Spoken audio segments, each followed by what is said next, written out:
Nah, selamat malam. Selamat malam. Kita bersyukur karena kasih karunia Tuhan sehingga kita bisa ada di tempat ini. Kita berkumpul untuk melakukan perkara yang dikehendaki Tuhan, yaitu merenungkan firman Tuhan. Bible study hari ini, pendalaman Alkitab. Bible study, belajar Alkitab. Ketika pemazmur berkata, berbahagialah orang yang kesukaannya ialah Taurat Tuhan, dan yang merenungkan Taurat itu siang dan malam. Kata merenungkan dalam terjemahan bahasa Inggris study, study day and night. Jadi Bible study bisa belajar Alkitab atau merenungkan Alkitab.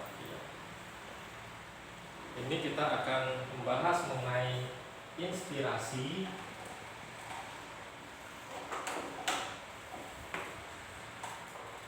Kemarin kita sudah bahas dua macam wahyu umum, general revelation. Itu bisa diakses semua orang kapanpun, dimanapun, ya.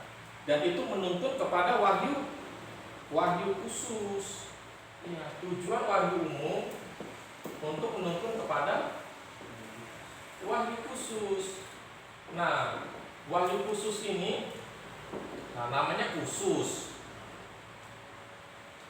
Ya, ini sudah berbicara supranatural. Nah, kalau ini masih natural. Nah, supranatural, ya, dan ada fenomena-fenomena, ya, rohani. Wahyu khusus ujung-ujungnya agar orang mengenal siapa? Yesus Kristus sebagai Tuhan dan Juru Selamat.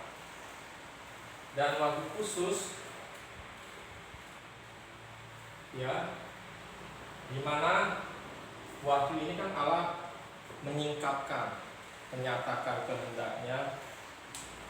Terakhir siapa? Roh Kudus, ya. Menyatakan kehendaknya melalui apa? Roh Kudus terakhir. Sudah dicatat terakhir. Nah, Roh Kudus inilah yang ia memimpin kepada segala kebenaran dan menginspirasikan. Inspirasi. Jadi tadi wahyu ini semuanya masih bersifat lisan. Nah, inspirasi adalah wahyu Tuhan yang bersifat apa? Tulisan. Inspirasi adalah wahyu yang bersifat tulisan. Dan ini kita berbicara adalah Alkitab. Nah, dasar atau ayat pembuka dari bahasan kita buka dari 2 Timotius pasalnya yang ketiga ayat yang ke-16. Nah, ini satu ayat saja. Oleh sebab itu kita baca bersama-sama 2 Timotius 3 ayat 16.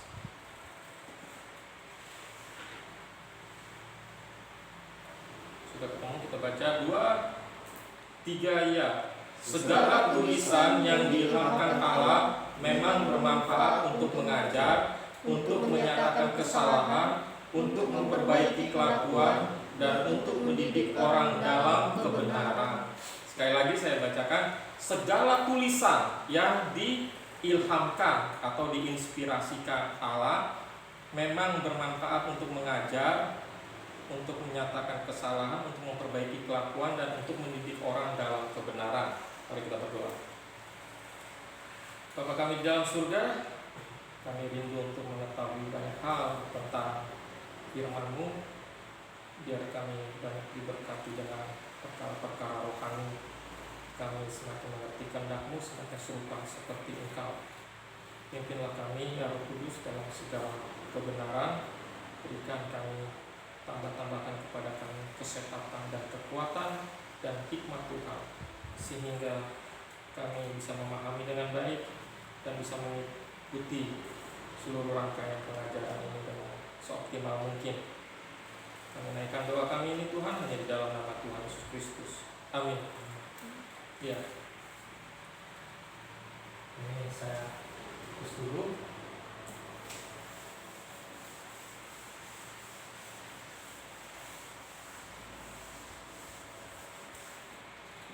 Jadi sekarang kita belajar inspirasi.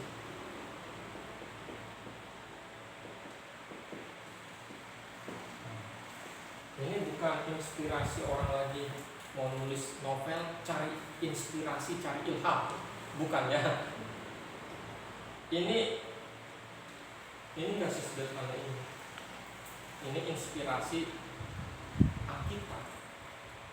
Ini suatu pewahyuan yang tertulis. Jadi ini bukan inspirasi yang artinya ide atau ilham buat nulis novel, buat tulis buku, bukan ya. Ini inspirasi suatu perkara rohani yang dikerjakan oleh siapa? Dikerjakan oleh Roh Kudus. Jadi kalau penulis buku berkata, saya mau cari ilham, saya mau pergi ke gunung, tempat yang sejuk, tenang, supaya saya bisa tulis buku. Cari ilham kan sama dengan cari inspirasi.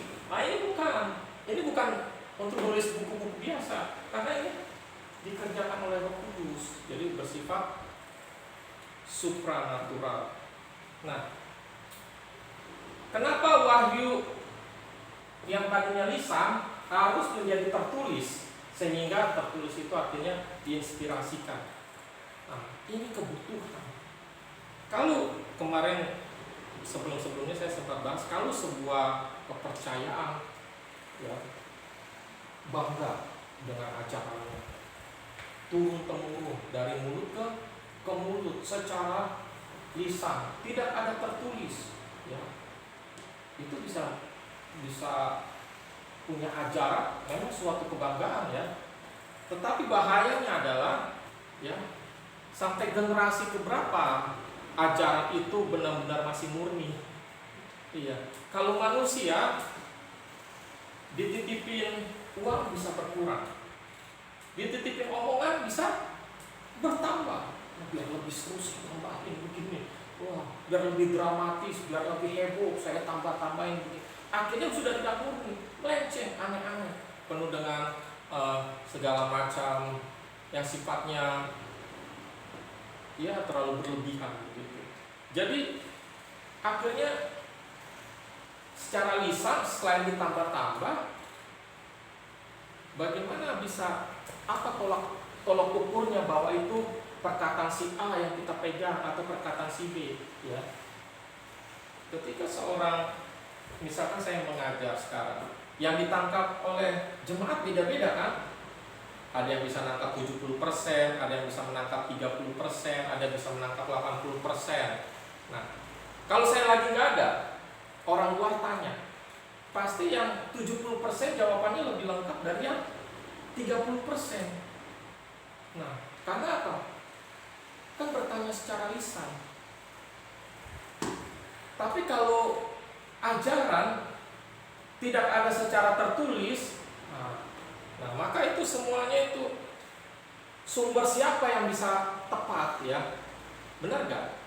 Tapi kalau tertulis, si A si B mau ngomong bagaimanapun, cross check kepada Alkitab. Makanya ketika Rasul Paulus berkhotbah kepada jemaat di Berea, dan jemaat di Berea memegang kitab-kitab di tangan mereka, ya tentu kitab perjanjian lama ya, Tanakh, Taurat, Nevi'im, Ketubim. Maka perkataan Paulus bisa dicek karena ada Alkitab tertulis. Jadi kebutuhan wahyu yang sifatnya harus dari lisan ke tulisan untuk apa? Menjadi standar dari yang apa? Yang indefinite atau yang tidak pasti kepada yang definite, yang pasti. Tujuannya itu. Kalau sudah pasti, bisa gak membangun doktrin? Nah, bisa membangun doktrin. Kalau sudah ada doktrin, imannya benar. Imannya bisa benar. Kalau iman benar bagaimana? Masuk surga. Masuk surga. Dapat upah. Luar biasa. Keperluannya, kepentingannya banyak. Kebutuhan tertulis. Nah, jadi sebuah agama, kepercayaan yang kuat, pondasinya pasti kalau memiliki wahyu yang tertulis. Dan wahyu tertulis, Alkitab kita ada 66 kitab. Itu bukan hanya pasti, ya, doktrinnya sudah terbangun dengan baik, tapi saling terkait, harmonisasi. Jadi itu membuat wahyu yang tertulis itu membuat doktrin semakin kuat karena ada harmonisasi. Terus bisa dicek, cross check, kata-katanya jelas, ya. Jangan sebuah ajaran dipercaya secara lisan oleh orang satu, orang Tionghoa, satu orang Batak, satu orang Kalimantan. Wah, bahasa Tionghoa, Kalimantan, Batak kan bisa beda arti kan. Nah, oleh sebab itu di sini wahyu tertulis. Kalau perjanjian lama ditulis dalam bahasa Ibrani, perjanjian baru dalam bahasa Yunani. Memang Yesus dan murid-murid orang Yahudi, tentu mereka mengerti bahasa Ibrani dan bahasa Aram. Sehari-hari mereka akan memakai bahasa Aram, ya.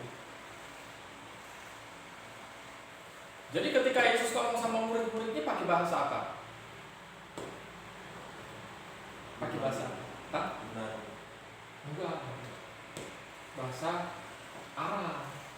Khotbah di bukit pakai bahasa apa? Aram. Tetapi ketika diinspirasikan, ketika murid-murid mengingat kembali perkataan Yesus, ajaran Yesus, diingatkan oleh siapa? Murid-murid ingat perkataan Yesus. Yesus mati tahun 33 Masehi. Kitab Perjanjian Baru yang pertama ditulis Injil Matius tahun 60-an Masehi. Jadi ada rentang waktu 30 tahun baru perkataan Yesus ditulis. Bisa lupa gak? 30 tahun yang lalu, ya. Dan ya kalau saya tanya khotbah saya 2 bulan yang lalu, baru 2 bulan yang lalu udah pusingnya, ingatnya ini 30 tahun yang lalu. Tapi bisa ingat karena ada Roh Kudus yang mengingatkan, ya. Dan ketika Roh Kudus mengingatkan, murid-muridnya itu menulis ke dalam bahasa Yunani. Murid-murid menulis ke dalam bahasa Yunani perkataan-perkataan Yesus yang pada waktu itu disampaikan dalam bahasa apa? Aram. Iya. Karena contoh, saya sudah 2 kali khotbah Yesus, ucapan berbahagia khotbah Yesus di bukit. Kalau Yesus khotbah dalam bahasa Yunani, bukan hanya murid-murid tapi ya banyak orang akan bingung ini ngomong apa. Ya. Tapi ketika proses inspirasi bahwa wahyu pewahyuan itu menjadi tertulis, dituliskan dalam bahasa Yunani. Banyak kelompok sekarang yang berkiblat kepada budaya atau tradisi Ibrani, tidak percaya bahwa perjanjian baru ditulis dalam bahasa Yunani. Karena Yesus itu, murid-murid dan para pendengar, pengikut Yesus, semua orang orang Israel, orang Yahudi. Mereka pasti ngobrol dalam bahasa Ibrani atau Aramik atau Aram. Jadi kitab Perjanjian Baru itu ditulis dalam bahasa Ibrani, kata mereka. Dan bahasa Ibrani itu sudah disembunyikan atau sudah dihancurkan dan diganti dengan Yunani.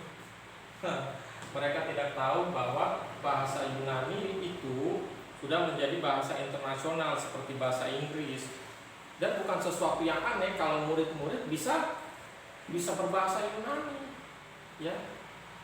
Tapi murid-murid latar belakang orang sederhana, nggak sekolah melalui pendidikan formal.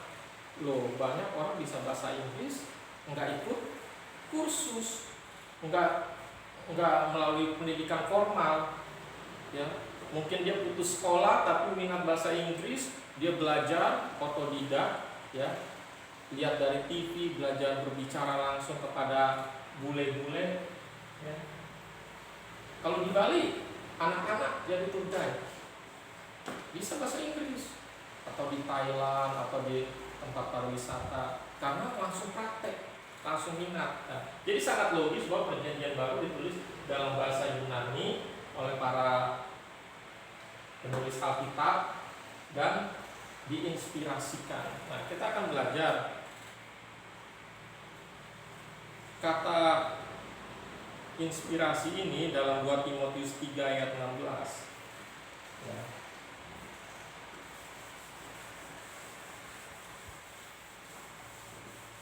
Inspirasi atau ilham. Ini dalam bahasa Arab, segala tulisan yang diilhamkan Allah. Inspirasi. Makanya tadi saya bilang ini bukan inspirasi, ini bukan ide seperti menulis novel atau buku cerita, tapi ini berbicara karya ilahi. Dari kata inspirasi berasal dari kata theo, mustos, theo, Allah.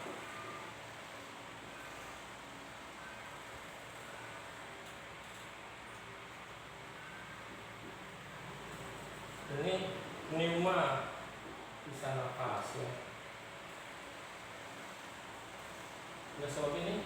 Oleh sebab itu inspirasi itu bersifat ilahi.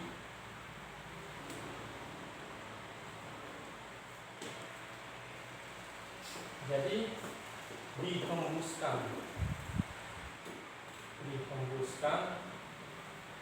oleh Allah.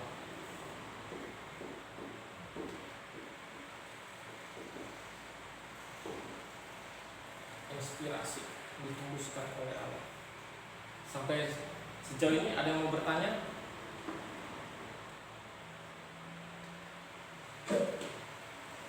Dihembuskan. Hembus gimana? Kita kalau ulang tahun dikasih lilin, ya, dihembus. Nah, jadi apa? Ditiupkan, dihembuskan, ditiupkan. Apa yang ditiupkan? Ya. Jadi dihembuskan oleh Allah kepada siapa? Kepada penulis Alkitab. Zaman sekarang, kalau ada orang ngaku dan bikin buku seperti kitab seperti Ellen G. White atau Joseph Smith, Ellen G. White, ya dia bikin buku-buku yang katanya dia dapat dari malaikat untuk memelihara, mendirikan gereja apa? Ellen G. White mendiri gereja apa?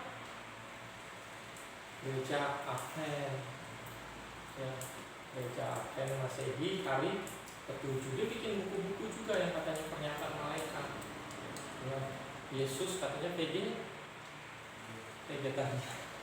Yesus makan ikan. Dia ngasih makan orang ikan lagi.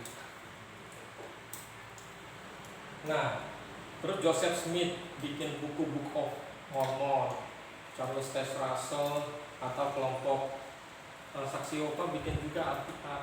Nah, itu tidak diinspirasikan karena inspirasi hanya kepada siapa?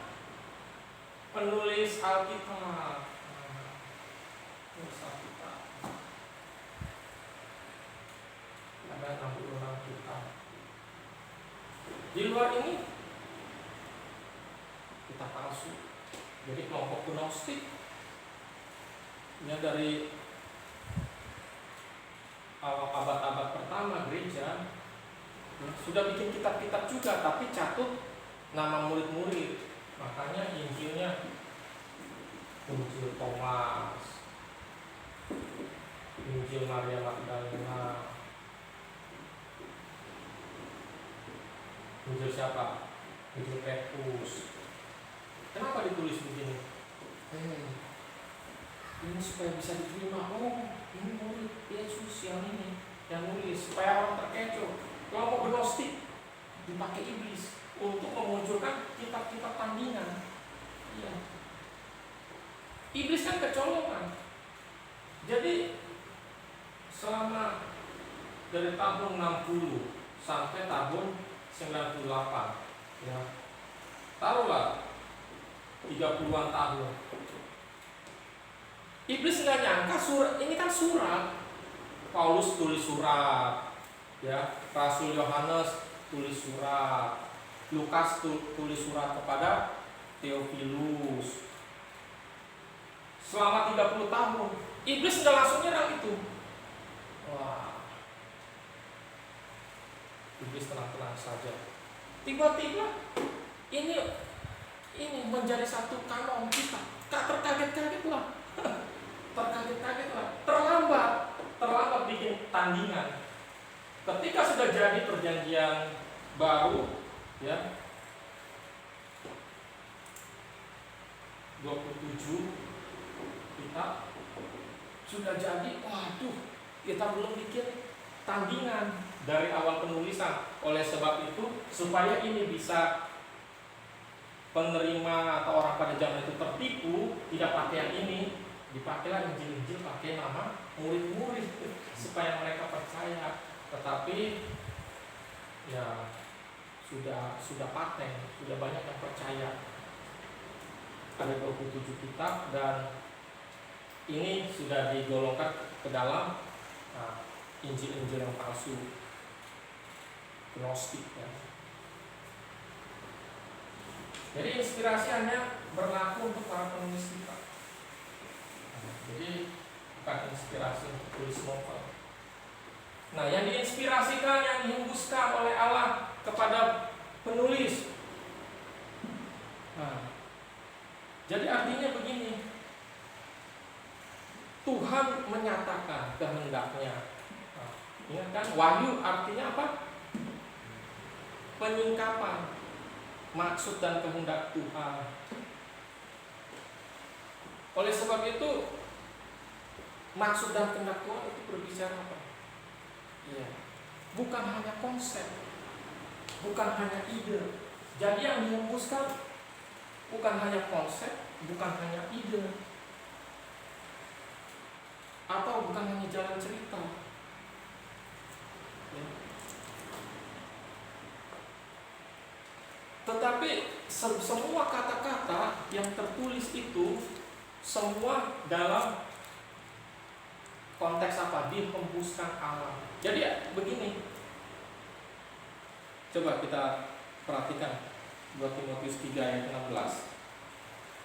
Segala tulisan, ya, segala tulisan ini grape. Grape itu artinya apa? Tulisan. Tapi bukan tulisan dalam kayak buku bunga, bukan.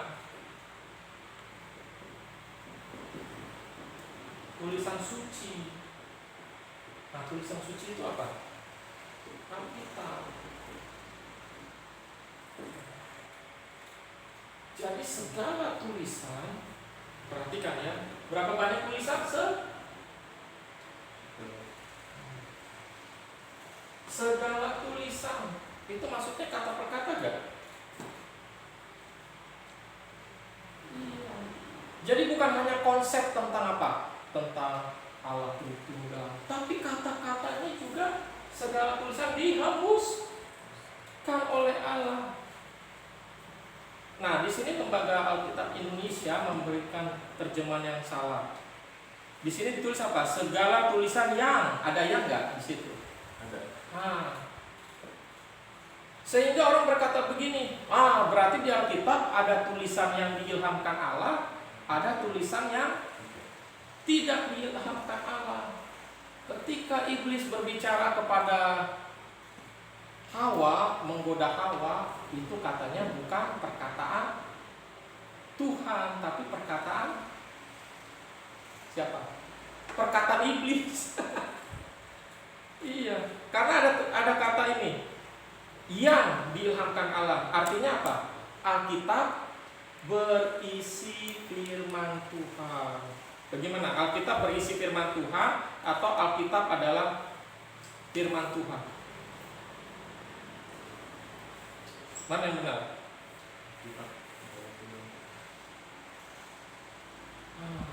Kalau Alkitab berisi firman Tuhan, berarti ada Alkitab yang bukan berisi firman Tuhan, tapi dibilang firman iblis.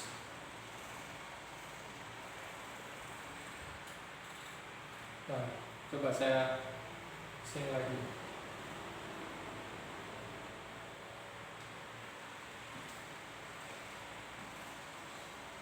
Ada juga firman manusia, katanya. Sehingga seorang tokoh teolog liberal berkata, Bultmann, kalau kita membaca Alkitab dan dari yang kita baca kita mengalami suatu perjumpaan, encounter dengan Tuhan, berarti itu yang diinspirasikan. Tapi kalau ada bacaan yang kita baca nggak menggugah kita, biasa-biasa aja, itu tulisan manusia, wah kacau. Ini ketika penulis Alkitab diinspirasikan Roh Kudus, sudah ditulis segala tulisan, dan tidak ada kata yang. Jadi segala tulisan dihembuskan oleh Allah, diinspirasikan, theopneustos. Jadi yang diinspirasikan bukan hanya ide, bukan hanya wacana, bukan hanya konsep, tapi itu tulisan. Tulisan itu maksudnya apa? Kata per kata. Terus orang berkata, berarti manusia seperti mesin ketik dong. Mesin ketik didikte, tidak punya kehendak bebas. Ya mesin ketik atau komputer lah. Kita terketuk A, yang muncul tuh apa? Huruf A. Wah, itu manusia seperti mesin ketik. Bukan, maksudnya begini. Walaupun sampai kata per kata, tapi tanpa manusia sadari, ketika mereka menuliskan ini dengan apa? Dengan logika, dengan perasaan, ya, dengan pengalaman, dengan ilmu mereka. Mereka memilih kata ini tanpa mereka sadar. Sebenarnya Tuhan yang menuntun mereka menggunakan kata itu, memunculkan ide itu, ya. Sampai sejauh ini mengerti kan? Segala tulisan ini bukan hanya ide, ya, tapi kata per kata dan menggunakan apa? Sisi manusiawi kita, ya. Ya tentu, coba kita lihat nih tulisan Paulus 1 Korintus 7 ayat 10. Saya bacakan 1 Korintus 7 ayat 10. 1 Korintus 7 ayat 10. Kepada orang-orang yang telah kawin, aku. Terus apa? Tidak. Bukan aku, tetapi Tuhan. Nah, Paulus kan menulis aku. Tidak. Bukan aku. Ini menunjukkan apa? ini Paulus menulis dengan perasaannya, ya. Perasaannya ketika dia menulis aku, terus tidak, bukan aku. Ini menunjukkan walaupun Tuhan mengarahkan itu semua, tetapi apa? Sisi-sisi manusianya kelihatan. Paulus berkata, aku, oh tidak, bukan aku. Artinya apa? Aku tidak, bukan aku. Nah, ini ajaran Tuhan, bukan ajaran Paulus. Jadi kalau ajaran bahwa seorang istri tidak boleh menceraikan suaminya, kan banyak serangan dari luar sana. Perjanjian baru ini katanya pengajaran Yesus versus pengajaran Paulus. Kata siapa? Paulus aja mengakui, aku tidak, bukan aku. Jadi pengajaran Paulus sebenarnya pengajaran Yesus. Amin. Waduh, kita terlucu-lucu, ketawa-ketawa aja mendengar itu. Jadi segala tulisan. Nah, kalau pakai yang diilhamkan Allah, berarti dia memahami inspirasi parsial. Apa itu inspirasi parsial? Parsial ini artinya sebagian. Nah, berarti sebagian lagi perkataan iblis, sebagian lagi perkataan manusia, gitu. Nah, tetapi kita mempercayai bukan inspirasi parsial. Kita akan belajar ada berbagai macam inspirasi, ya.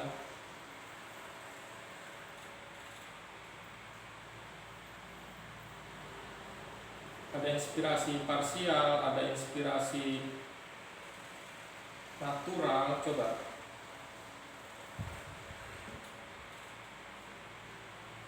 Jadi inspirasi natural.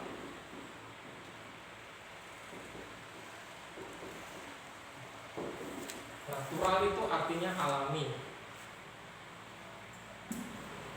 Katanya yang nulis Alkitab ini orang-orang yang jenius, orang-orang yang baik, orang-orang yang bermoral tinggi, sehingga tulisan dan ajarannya bagus, tapi tidak dipimpin oleh Roh Kudus.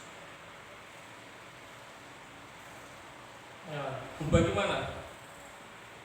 Alkitab ini menurut orang yang percaya inspirasi natural ditulis oleh orang-orang yang bermoral tinggi, oleh orang-orang jenius, orang-orang yang terkenal, ya, sehingga bagus, menjadi apa?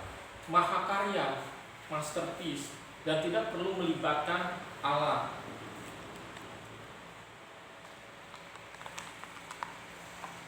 Nah, ada inspirasi konsep.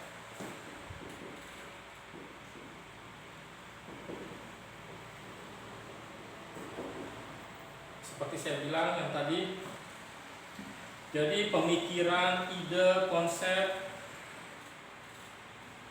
ya, diberikan kepada para penulis Alkitab. Yang diberikan apa? Konsep. Dan akhirnya para penulis menggunakan kata-katanya sendiri. Jadi kata-katanya dari penulis, konsepnya dari Allah. Ini gagal, ya. Kalau ini tadi saya bilang gagal, bukan sebagian tapi segala. Natural gagal, ya. Murni natural dari penulis, tidak ada Roh Kudus, ini gagal, ya. Kalau dari manusia, maka firman tidak akan berkuasa. Maka firman tidak akan mempunyai kekuatan untuk mengubah, untuk mentransformasi manusia. Nah, kalau konsep, nah, ini juga gagal. Karena 2 Timotius 3 ayat 16 sudah mengatakan segala.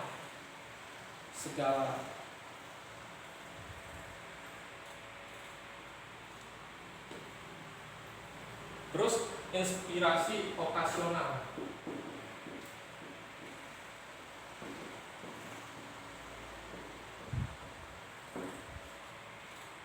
Ya, pada waktu tertentu aja.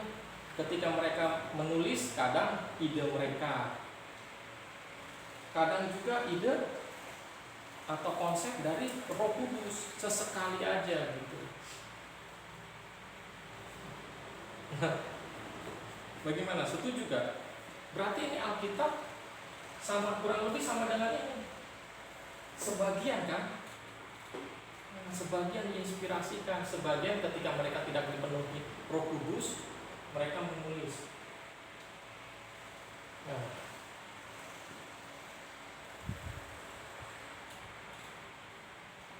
jadi akhirnya kita pakai apa? Dalam dunia teologi ada istilah begini, verbal,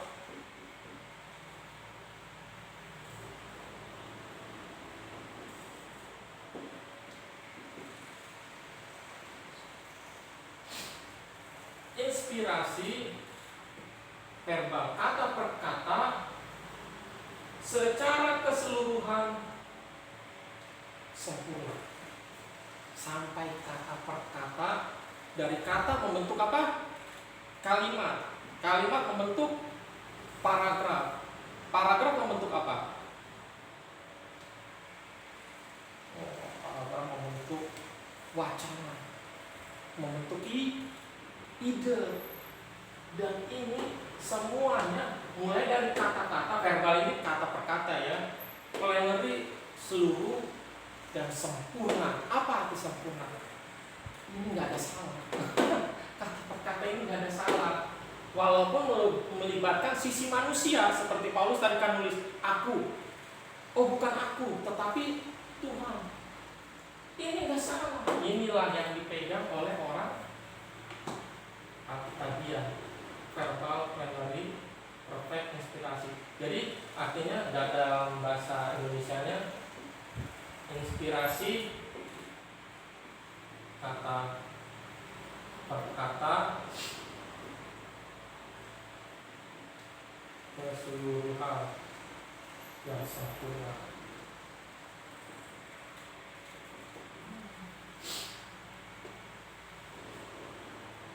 Yang mendekati ini apa? Yang mendekati ini adalah pemikiran bahwa manusia itu seperti mesin ketik. Itu lebih ada benarnya daripada ini. Ini kacau semua. Ya, lebih ada benarnya seperti mesin ketik, tapi kegagalan mesin ketik adalah kalimat A yang dipencet A itu tidak melibatkan emosi dan pengalaman manusia. Nah, tadi kan tulisan Paulus kelihatan sisi manusianya kan, aku, oh bukan aku, tapi Tuhan. Nah, ini kenapa? Karena Tuhan sedari awal sudah menciptakan manusia pribadi yang memiliki apa? Kehendak bebas, bukan robot. Bukan robot harus semuanya menulis aja supaya diatur, semua emosi dihilangkan, semua logika. Itu sama dengan orang kerasukan. Ya. Kalau di film-film ya kita lihat orang kerasukan nulis, dia nggak sadar kah? Waduh, berarti kerasukan seperti enggak. Itu mematikan kehendak bebas, mematikan logika. Tetapi Tuhan mengizinkan emosi manusia terlibat. Tapi bisa salah gak? Tidak, karena apa? Verbal, plenary, perfect. Makanya sifat dari Alkitab itu karena perfect ya. Alkitab itu cukup untuk membimbing kita. Alkitab itu tidak gagal untuk membimbing kita. Amin. Iya. Sampai sejauh ini ada yang mau bertanya? Ya, kita sampai 7:30 ya. Coba kita buka 2 Petrus 1 ayat 21. Saya minta tolong Dani yang membacakan kita. 2 Petrus 1 2 Petrus 1 ayat 21. Sebab tidak pernah membuat dihasilkan oleh kehendak manusia, tetapi oleh dorongan Roh Kudus orang-orang berbicara atas nama Allah. Iya, oleh dorongan Roh Kudus. Jadi inspirasinya Roh Kudus mengingatkan para murid akan segala yang pernah diajarkan Yesus, ya, segala kebenaran. Jadi semua yang sifatnya dulu lisan, yaitu nubuatan, penglihatan, mimpi, akhirnya harus dibuat tertulis supaya definit, supaya pasti. Dan karena pasti, tentu tidak boleh ada pertentangan, tidak boleh ada kekacauan di dalamnya, ya, atau tidak lengkap. Oleh sebab itu inspirasinya sempurna.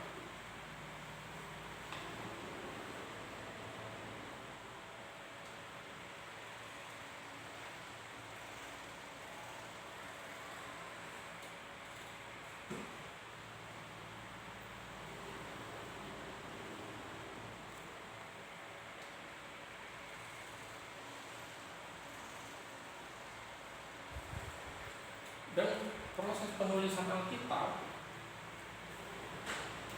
dari PL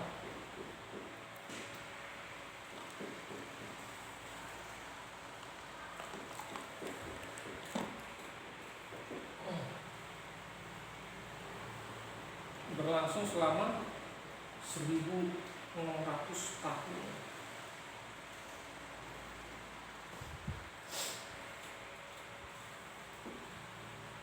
Jadi iblis sangat kecolongan sekali.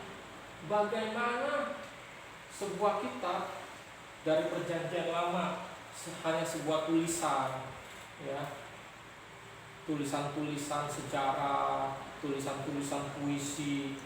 Siapa yang nulis puisi di dalam perjanjian lama? Tulisan-tulisan syair-syair lagu, ya, Daud, Salomo. Kalau iblis tahu bahwa Allah akan menjadikan itu kanon Alkitab, kan langsung dibikin tandingannya, kan? Tapi terjadi secara alami sekian lama. Pas jadi, wah kaget. Wah, itu sudah ada. Oleh sebab itu diserang, memunculkan kitab-kitab tandingan. Tapi kitab-kitab tandingan sangat kelihatan palsunya. Karena apa? Ini sudah 1600 tahun, bisa ditelusuri. Ini kitab-kitab yang dikanonkan sudah ada semenjak dari lama. Sedangkan kitab-kitab tandingan dari iblis itu baru dibuat setelah semua lengkap.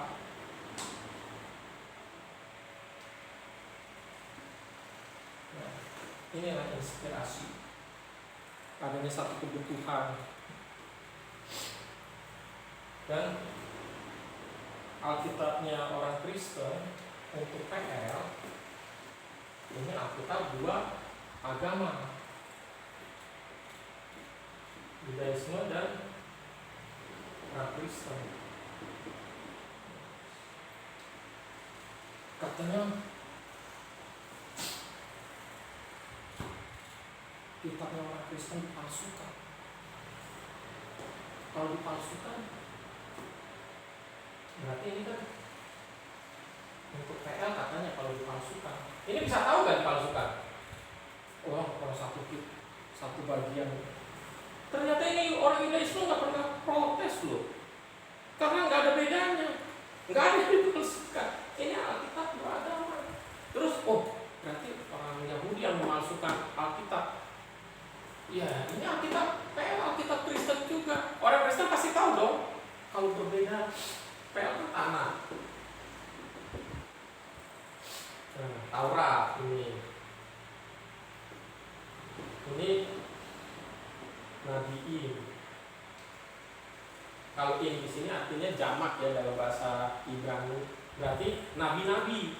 Ada nabi-nabi besar, ada nabi-nabi kecil. Ini Ketubim. In lagi berarti ini tulisan-tulisan. Nah, ini klaimnya nggak berdasar. Kalau ini tanah diganti oleh orang Yudaisme, orang Kristen tahu, orang isinya sama, kita juga, ternyata enggak, kan? Terus PB. Ini kitab satu agama. Makanya di dalam kitab punya orang Yahudi, mereka tidak ada PB, mereka hanya ada PL. Apa kitab suci kamu? Mereka akan bilang tanah. Mereka tidak mengakui ini. Oh, ini yang dipalsukan, ini yang diedit. Nah, ini nggak bisa diserang. Akhirnya mereka bilang PB yang diserang. Nah, kita bilang kalau ada barang palsu, ada barang apa? Asli. Ya aslinya mana bos? Kok bisa bilang begitu? Kalau nggak fitnah, pencemaran nama baik, tidak ditemukan. Terus lucunya di dalam PB-nya ada lagi Injil ya. Agama yang menyerang, agama Islam berkata Injil sudah dipalsukan. Kalau Injil sudah dipalsukan, Injil pertama kali muncul di dalam kekristenan atau Islam? Kekristenan muncul abad pertama, Islam muncul abad ke-7. Kalau Injil sudah dipalsukan di abad pertama, berarti Injil yang ada dalam Quran sudah palsu juga. Jadi kalau mereka bilang, oh ini palsu, sama dengan berkata, saya juga pegang barang palsu. Oh kamu percaya palsu? Oh saya juga percaya yang palsu. Konyol nggak? Misalkan dia saya bilang, ya, kamu jelek, padahal saya juga jelek kan kau. Pede sekali dia bilang, oh kamu jelek, kamu bodoh, padahal kita juga bodoh. Sampai dengan katanya maling ternyata. Ini klaim-klaim yang paling telak adalah kalau ada barang palsu, ada barang asli.